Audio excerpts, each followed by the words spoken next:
श्रीराम समर्थ. भगवंताशी एकरूप झाल्यावर सर्व आनंदच आहे. भक्त झाल्यावर माणूस ज्या आनंदात असतो तो आनंद वर्णन करून समरणार नाही. जिथे दुःखच नाही तिथे आनंद हा शब्द तरी सांगायला कोण असणार. अनन्य भक्त व्हावे आणि तो आनंद पहावा. भक्ताला सर्वच ठिकाणी आपण आहोत असे दिसते, म्हणजे सर्व चराचर वस्तू तो भगवत रूपच पाहत असतो. एखाद्या खोलीत सर्व बाजूंनी आरसे ठेवलेले असले तर कुठेही पाहिले तर आपल्याला काय दिसेल? आपल्या स्वतःशिवाय दुसरे काहीच दिसणार नाही.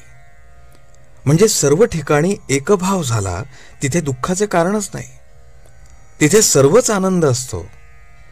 त्याप्रमाणे भक्त भगवंताशी एकरूप झाला तिथे आनंदाशिवाय दुसरे काय असणार?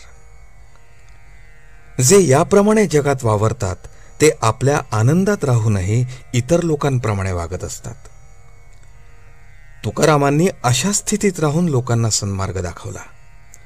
समर्थांनीही ती स्थिती सांभाळून सर्व जगाचा व्यवहार केला आणि इतर लोकांना आपल्या पदाला नेले.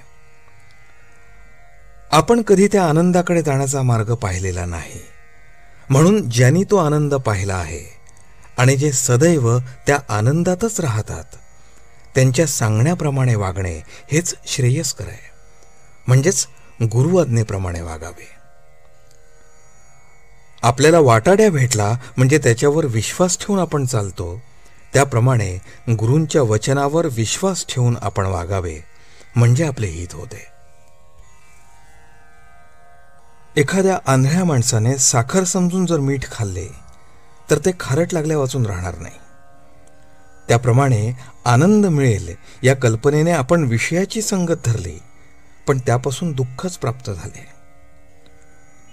पुष्कळ वस्तू मिळाल्या तर त्याने पुष्कळ सुख मिळते असे मानणे हा भ्रम आहे. खरे किंवा पुष्कळ सुख म्हणजे कायमचे सनातन सुख होय. ते सनातन वस्तूपाशीच म्हणजे भगवंतापाशीच असते. भगवंताचे आपण झाल्यास सुखी होऊ. तोंड गोड करण्यासाठी जशी साखर खावी लागते तसे आनंद प्राप्त होण्यासाठी नाम घ्यावे लागते. आपण प्रपंच दुसऱ्याचाच करतो, आपला करतच नाही. एखाद्या शेतापेक्षा कुंपणालाच जास्त खर्च यावा त्याप्रमाणे आपण आपल्या मूळ स्वरूपापेक्षा आपल्या उपाधींचीच जास्त आरास करतो. आपण सर्व मिळवतो पण सर्व ठेवून जावे लागते.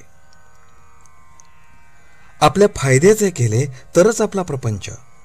भगवंताचे स्मरण तेवढाच आपला प्रपंच. आपण आईबापांवर, नवरा बायकोवर, मुलांवर, नातेवाईकांवर, शेजाऱ्यापाजाऱ्यांवर सुखासाठी अवलंबून राहिलो तर सुखी होणार नाही. आपले दुःख किंवा यातना जर कोणी नाहीशा करत नाही तर मग दुसरा कोणी आपल्याला सुख देईल ही कल्पना कशी खरी ठरेल? आजचे बोधवचन. परमात्म्याचा आनंद अखंड मिळावा, मी त्याचा व्हावे ही दृष्टी ठेवून नामस्मरण करावे. जानकी जीवन स्मरण. जय जय राम.